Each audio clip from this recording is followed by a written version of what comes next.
Raul Fabella, sir, National Scientist, Lourdes J. Cruz, ma'am. Our National Scientist Lourdes Cruz is also a recipient of the Gawad Yamang Isip that was bestowed on her last April by the Intellectual Property Office in recognition of her exemplary performance and contribution to the sciences and technology. Academician Evelyn May Mendoza, ma'am. To the members of the National Academy of Science and Technology, members of the Board of Judges for this year's DOST-STII Award, directors of the Department of Science and Technology, of course, our very esteemed awardees of the IP Award and Publication Award, fellow workers in government, good afternoon. Let me take this opportunity to thank the National Academy of Science and Technology for this opportunity given to the Intellectual Property Office this afternoon. It is always auspicious to be attending an awarding ceremony, particularly for intellectual property. And we hope that this will be the start of greater collaboration and cooperation between DOST, NAST, and the different DOST councils and the Intellectual Property Office. Tatanggalin ko lang ho ito kasi maliit ako yung ulo ko na lang makikita nyo. So this afternoon, let me talk to you, let me speak about the patent landscape and the guidelines on examination. I didn't stick with the topic that was given because I'm afraid that I may put you to sleep. Medyo hindi ho masyadong exciting ang patent guidelines eh. So let's start with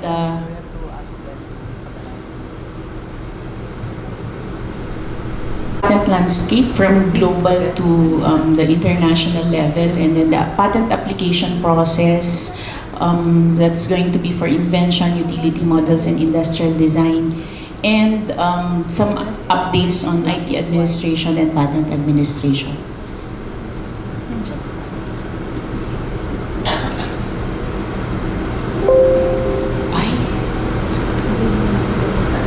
Okay. I wanted to show this slide first. Have you seen this slide before? So there was a man traveling and he chanced upon a construction site, and he asked the first man who was working, "What are you doing?" And he says, "I'm cutting stones." And then he went to the next, and then he asked the same question, and the second man says, "I'm earning a living." And to the third one, he asked the same question, and that man said, "I'm building a cathedral." So this is actually the big picture. You may not know it, but for every research or for every publication that you make is not just for your own professional or academic advancement, but you're also contributing to the whole ecosystem of research and innovation in the country. So together from your research and us from IPO, when we grant a patent or a utility model, that we're together building a national cathedral, which is inculcating or developing a national culture of innovation and research. So this is how the world intellectual property activity looks like.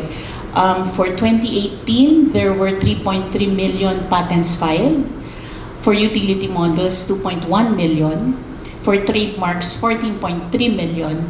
And industrial designs, 1.3 million. So this is actually a good year for intellectual property activities as well. Okay. And then we look at the distribution of where these IP activities are coming from, and you see it's basically coming from Asia. So trademarks, patents, and look at utility models with 2.1% and industrial design. So it's basically Asia cementing its place as the world innovation or creativity hub. And 10 years ago, this was not the slide that we would be looking at. It would still be North America and Europe that would be accounting for that chunk of a lot of the innovations and creations. And then we look at where the patent applications are coming from, and then you see, of course, it's not a surprise to see China there, and then US, and then Japan, Korea, and then those filed with the European Patent Office. So now China has actually overtaken US in terms of the number of patents being filed. And it's not a surprise that a chunk of the patent applications are coming from Asia, because you have there China, Japan, and Korea contributing to a lot of these filings. And now emerging source of patent applications would be India. Okay, so top 10 offices. So again, you see China, US, Japan, Korea, and then the totality of what is filed with the European Patent Office, Germany, India, Russia, Canada, and Australia. Okay, and these are the top 10 countries that are using the Patent Cooperation Treaty, and Patent Cooperation Treaty is actually the international filing system for patents or for invention. Okay. So you see, so yeah, again, it's US, China, Japan, Germany, Korea, France, UK, Switzerland, Sweden, and Netherlands. Okay, and then we look at the top technologies where a lot of patent applications are coming from. It's electrical machinery, apparatus, energy, digital communication, computer technology, transport, medical technology, and medical elements. So I don't know if on the national level, this kind of profile is also reflected on the number of researches that are being done per sector or per industry basis. Okay, and now that we're in the middle of the fourth industrial revolutions, we're now looking at a lot of patent applications in artificial intelligence. So you would notice in 2002, and then about 2015, there's a very steep rise of patent applications in the field of artificial intelligence. And then we look at the classes or groups where these patent applications are coming from: artificial intelligence for robotics, computer vision, and control methods. So these would be the top sources of AI filings. And then in terms of the industry, 134% increase in transportation, 84% increase in telecoms, 40% in life and medical sciences, and 36% for personal devices and computing. Okay, and then we look at the top corporations that are filing PCT applications. It's Huawei, ZTE, BOE, which are all Chinese companies, Intel, Qualcomm, US companies, Samsung and LG for Korea, Mitsubishi for Japan, Telephone for Sweden, and then just going back to the point of Ma'am Luningning earlier, this slide is actually a half full and a half empty glass, okay? We have been cited as the top country registering the highest increase in utility models. But then again, when you look at it, a utility model is good because there is recognition of the need to get an IP protection over the utility model. But in terms of the technological requirement or the standard that is being applied to utility models, it is much inferior to an invention, because in utility model, you only need the invention to be new and industrially applicable. It doesn't have to be inventive. While for an invention, you need it to be inventive, meaning it's not obvious to a person skilled in the art. So medyo kulang pa ho tayo in terms of the technical element. compared to, of course, the advanced economies and the filings from the private companies. Okay, so let us look at how we are faring compared to our ASEAN neighbors. So you would see we're in the green line. So we received from 2000 to 2017, that's 3,395 average patent filings from 2000 to 2017, but only 10 to 15% of that would be from Filipinos or local residents, meaning 90 to 85% would be foreign applications. So I think this is a slide that we should also be reflecting on, and probably this slide calls for action, because is that just the level of technological or innovative capacity that we have? Just merely 10 to 15% compared to the rest of our ASEAN neighbors. And then for utility models, so again, mataas ho tayo dyan, 90% are from the academy and mostly related to food technology. So again, in terms of the technological requirement or the innovative element in these applications, I think that's a big area where we could improve on. And of course, IPO Phil, and in cooperation or collaboration with DOST-STII and even NAST, if you need us to provide capacity building activities for researchers, for academicians in the area of inventive step component, para ho matranslate natin yung mga researches into possible patent applications, we can do that, and we have been doing that. And then we look at the Global Innovation Index. The Philippines actually is now 54th. We are in the middle. Of course, Singapore, Malaysia, Vietnam, and Thailand are even higher than us. We look at the different matrices and the pillars. So we have business sophistication, knowledge, infrastructure, market sophistication.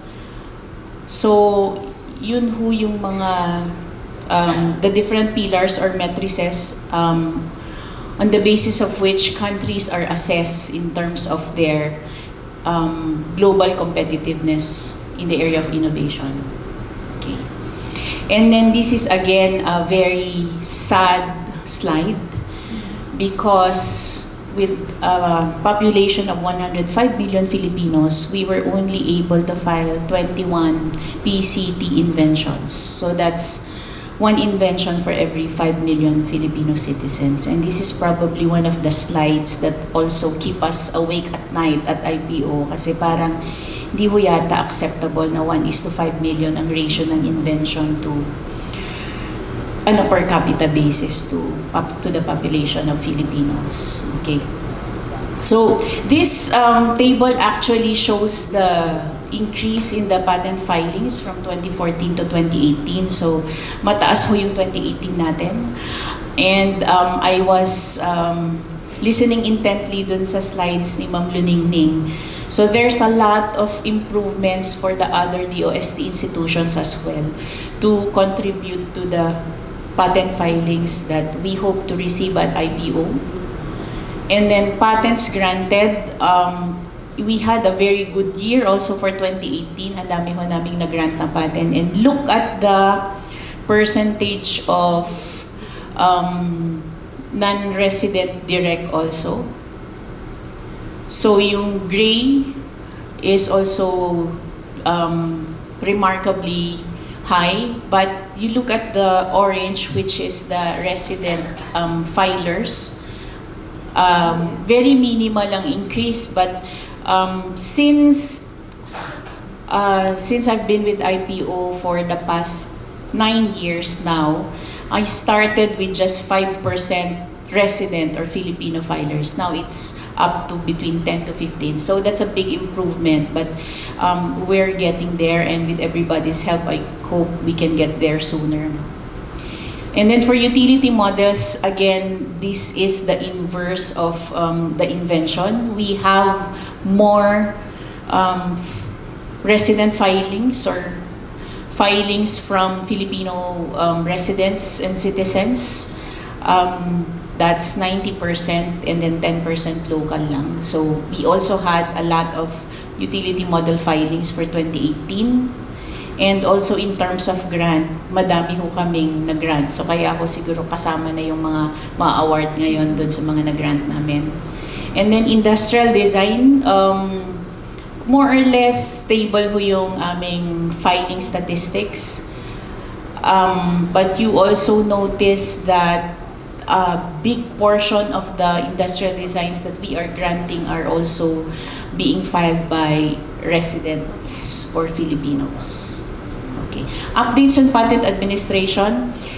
This afternoon, after this event, kasama ko si Secretary De La Peña, we will also be formally launching the National IP Strategy. This was prepared about 2 years that we have been formulating this IP strategy, and all the relevant government agencies were consulted, of course, with our major partners, DOST, DTI,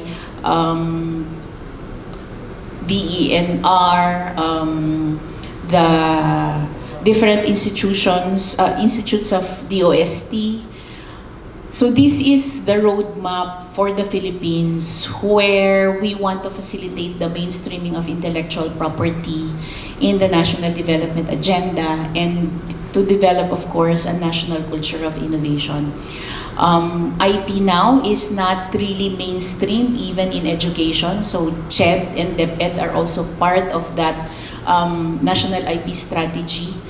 And this actually uses the whole of government approach to promote IP and the value of IP protection. Okay. The Philippines has been designated as the 23rd International Searching Authority for the Patent Cooperation Treaty. So at the moment, there are 152 member states of the Patent Cooperation Treaty, and the Philippines is the 23rd, and we're the second in ASEAN, next to Singapore. So it talks also about our capacity to deliver world-class international quality patent services. Because it's very difficult to be designated as an ISA. You have to undergo a rigorous assessment also. So we started operating in 2019, in May of this year. So what do we do? An inventor or an applicant can actually seek patent protection in any or all of the 152 PCT member states. And we became a member of the PCT in 2001.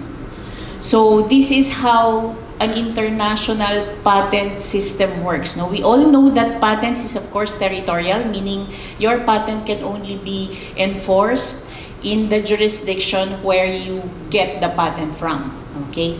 But you can use the PCT to apply in the different jurisdictions. So what happens is, yung inventor would apply in the Philippines, and if you want to be the application to be a PCT application, you file it first with us, and as a receiving office, we will forward the application to the International Bureau. And then there's going to be a search that will happen before that patent application is given to the International Bureau and to the national offices that you would want to seek patent protection from. So we carry that search, and that's our role as an international searching authority and preliminary examining authority. Okay. So what do? We will have a preliminary assessment of whether your application is new, is it inventive, or is it industrially applicable? And these findings will be contained in an international search report and an international preliminary examination report, which will now be the basis for the different IP offices to evaluate your patent application. So the first institution that requested for the ISR is UP Manila in May 20 of this year. And this is the service that we are giving to Filipinos. Hindi ho kami sisingil ng aming fees as an international searching authority, which could be as high as $1,000 for big entities and $500 for small entities. And for the preliminary examination fee, we are also waiving $500 for big entities and $200 for small entities. And the reason being that search was not really applicable, then there's going to be a back and forth of office actions and correspondence for you to be able to defend that your invention is indeed patentable based on the 3 patentability criteria. And then if the examiner is satisfied, then we will issue you the patent. Okay, and then if the examiner is not convinced, then pwede kong i-appeal nyo yung rejection to me, to the director, and then I can of course rule in favor of the examiner, or if I see the merit of the applicant's response, pwedeng i-overturn ko yung decision of the examiner, and my decision is appealable to the Director General of IPO, which could also the decision of which can be appealable to the Court of Appeals all the way up to the Supreme Court. Okay, so there's plenty of opportunity for you to convince the examiner and the patent office that indeed your application is patentable. Okay, just also a word on publication. I mentioned earlier 18 months ho yung ating yung ating publication. But in some cases, and if you really want your application to be published earlier, pwede kong 6 months pwede nang i-publish. As long as i-waive nyo yung inyong confidentiality, right to confidentiality. And there could be a lot of reasons why you would want an earlier publication. One, meron na kayong nakikitang commercialization prospects and you want the patent application to be facilitated or to speed up. Otherwise, 18 months pang antayin nyo. Eh kung early search report, 6 months we can publish it. In some cases, accreditation of universities, for example. In some cases, yung point system to the members of the academe. So there could be a lot of reasons why you would want a patent application to be published earlier than 18 months. We usually grant that. There is really no rigid requirement for us to disallow as long as you pay the fees and you waive the confidentiality period. Okay. So ito yung filing date and then formality examination, and then we issue the search report on the 6th month. On between 6 to 18 months, there's going to be the filing of the PCT application, and then the 18th month, the first publication will happen. That's the formality stage. And then on the 24th month, there's going to be the timeline that a patent applicant will need to request for substantive examination. And then there's going to be a correspondence between the applicant and the office. And then the final requirements will have to be submitted, and then we can issue the patent by the 48th month. But that's reducing it by, so that's 48 minus 18 months for confidentiality. So that's, ilan na ho yun? 30 months, which is actually by international standards fast. Kasi yung iba ho, ang reckoning period nila is from the date of the request for substantive examination. 30 months sila. Eh kami, kasama na yung confidentiality period and the request for substantive, 48 months. For the utility model and industrial design, it's pretty much a simpler process. So from application, formality examination, And then we publish. And then we have the community review of the utility models and industrial design. So yung application o informality, the formality stage is just looking at whether it's complete, whether you paid the fees, whether the drawing is included or attached. And then the community review process is actually our mechanism for transparency. Kasi kung minsan, the industries involved would say na, ay, hindi yan novel kasi nakikita na namin yan sa industry namin.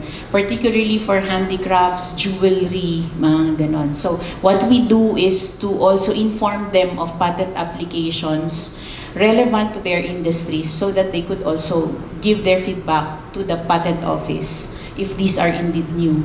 And then, if there's going to be an adverse information, people can actually just give written observations on us na, oh, that's not inventive kasi, or that's not new kasi ginagamit ko na yan. So, then we decide to register or we request for a registrability report. If the registrability report says na, that's actually a copy of what is existing in the market, then we will deny the registration. Okay. Just a note on this, meron ho kaming design in 5 days, which means if the application is complete, from the filing date until the recommendation for publication, it will take us just 5 days as long as it's complete. And we also have in 6 months. So from the filing date until the recommendation for publication, we can give you your utility model within 6 months as long as it's complete. So in terms of statistics, siguro yung namin in 6 months is about 10% of the total filings that we receive. Tapos yung aming industrial design in 5 days is about 10% or 8 to 10% of the total applications that we receive. Okay, so ito lang po yung just a summary of what is needed and what we look at. For inventions, it could apply to a product or a process, and it could also refer to a computer-related invention. For utility models, usually it's just an improvement or an innovation. In some jurisdictions, it's called petty patents because this would just be minor innovations or tweaking or changes or enhancement of existing inventions. And then we have the industrial design, which talks about or which actually protects the ornamental appearance, the aesthetic creation or value. This has nothing to do with any technical effect. That would have to be utility models and invention. And then in terms of registrability requirements, take note that invention has the highest technical standards because it requires inventive step. For utility models and industrial design, this inventive step is not required. For utility model, it has to be novel lang, new or industrially applicable. And for industrial design, it has to be new or ornamental.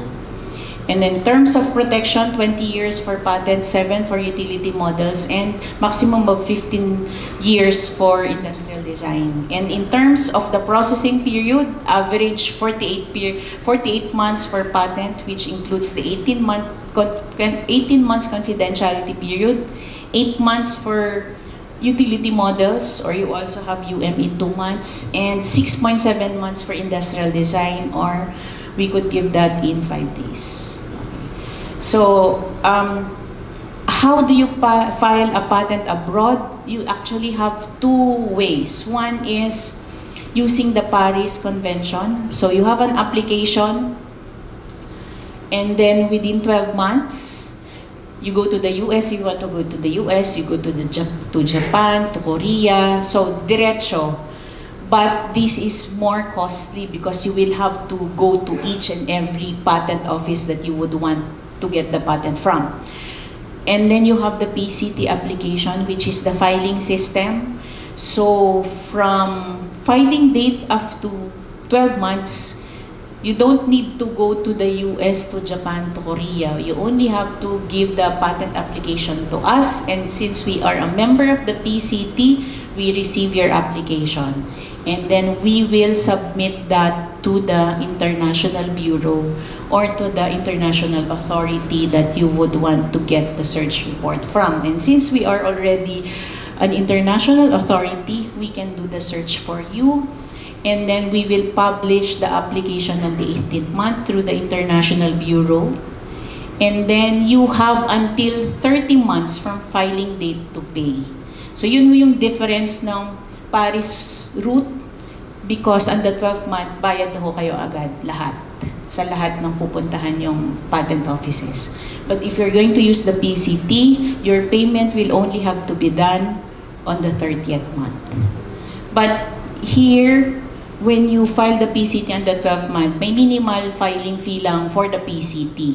But that's not the filing fee for the other patent offices. So, sa 30th month pa lang ko kayo magbabayad ng examination fee for the different patent offices, because that is only the time when your patent applications enters the national phase of those jurisdictions.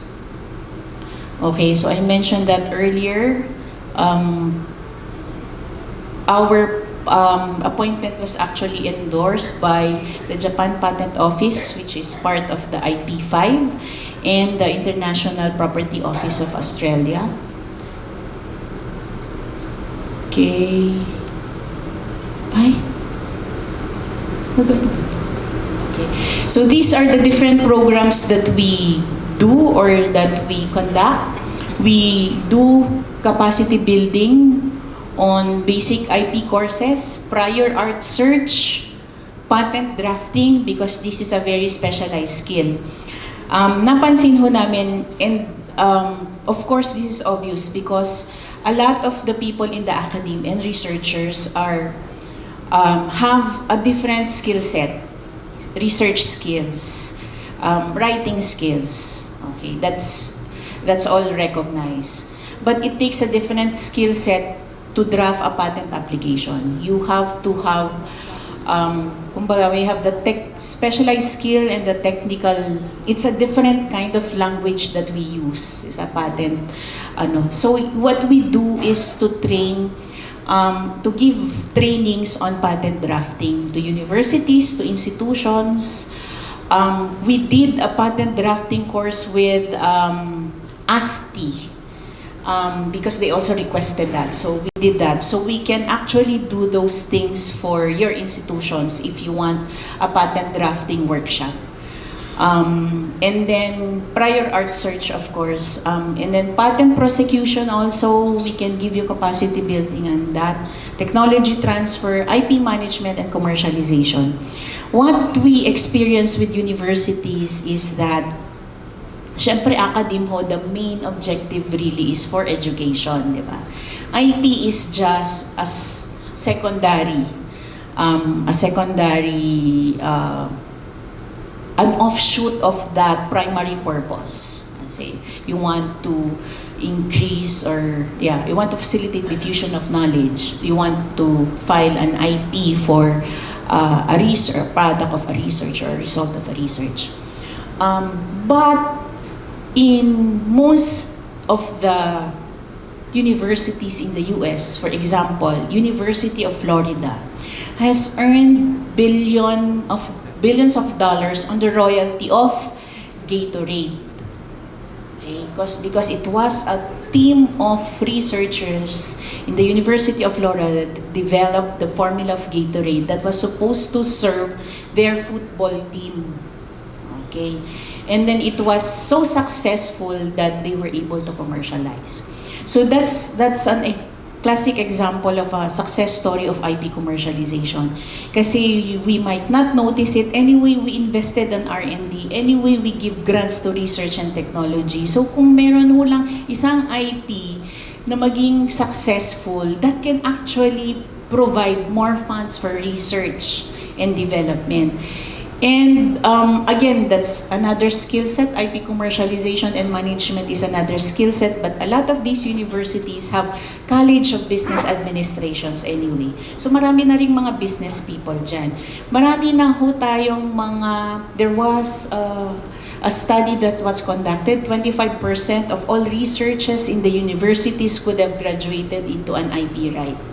Sayang, kasi we didn't go the extra mile to have these IP rights or this resource of R&D protected in the IP system.